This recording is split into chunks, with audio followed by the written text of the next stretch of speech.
Illegally America જવાનું હવે રોજે રોજ મુશ્કેલ બની રહ્યું છે. તેવામાં ઉત્તર ગુજરાતના અમુક નામચીન એજન્ટોએ દુબઈમાં રોકાયેલા પોતાના પેસેન્જર્સને પાછા બોલાવવાનું શરૂ કર્યું હોવાનું જાણવા મળી રહ્યું છે.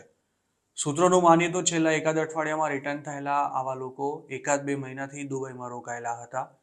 જોકે તુર્કીવાળી લાઇન ઉપરાંત ડોન્કી ફ્લાઇટ અરેન્જ કરવામાં પણ પ્રોબ્લેમ થતા એજન્ટો પર પ્રેશર વધી રહ્યું હતું.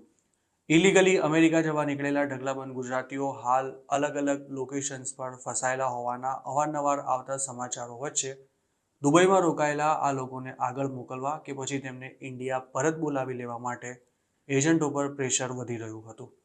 જોકે આગળ જવાની કોઈ લાઇન ક્લિયર ન થતાં વધારે કોઈ રિસ્ક લેવાને બદલે એજન્ટોએ આ લોકોને પાછા ઇન્ડિયા બોલાવી લેવાનું શરૂ કર્યું છે. એવી પણ માહિતી સામે આવી છે કે છેલ્લા એકાદ અઠવાડિયામાં જ કડી અને કલોલની આસપાસના ગામોમાં રહેતા 6 થી 7 લોકો તાજેતરમાં જ દુબઈથી પાછા આવ્યા છે. દુબઈ ઉપરાંત હાલ કેટલાક લોકો કઝાકિસ્તાનમાં પણ બેઠા છે અને તેમને પણ પાછા બોલાવવાની તૈયારી ચાલી રહી છે. જોકે ઇન્ડિયાની નજીકના આ બે દેશોને બાદ કરતા જે લોકો બીજા લોકેશન્સ પર રોકાયેલા છે તેમની હાલત હાલ ન ઘરના કે ન ઘાટના જેવી થઈ રહી છે.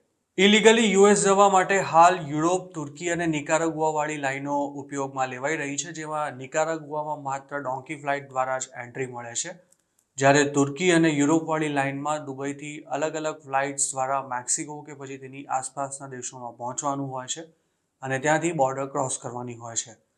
આ સિવાય સુરીનામવાળી લાઇનમાં પણ હાલ 100થી પણ વધુ ગુજરાતીઓ અટવાયેલા હોવાનું જાણવા મળ્યું છે. દુબઈથી જે પેસેન્જર્સને હાલ પાછા બોલાવવામાં આવી રહ્યા છે તેમાંના મોટાભાગના લોકોને ડોન્કી ફ્લાઇટથી સાઉથ અમેરિકા પહોંચવાડાના હતા, પરંતુ અમેરિકાની સખ્તીને કારણે એજન્ટો માટે ડોન્કી ફ્લાઇટ્સ પણ અરેન્જ કરવાનું મુશ્કેલ બની રહ્યું છે. આ સિવાય જો કોઈ ગમે તેમ કરીને મેક્સિકો સુધી પહોંચી જાય તો પણ હવે બોર્ડર ક્રોસ થઈ શકશે કે કેમ તેની કોઈ ગેરંટી નથી. ઉલ્લેખનીય છે કે હાલમાં જ ઉત્તર ગુજરાતની બે ફેમિલી છેક મેક્સિકોથી રિટર્ન આવી હતી. યુકેના વિઝા પર મેક્સિકો ગયેલી આ બંને ફેમિલીને એરપોર્ટ પરથી જ પરત મોકલી દેવાઈ હતી.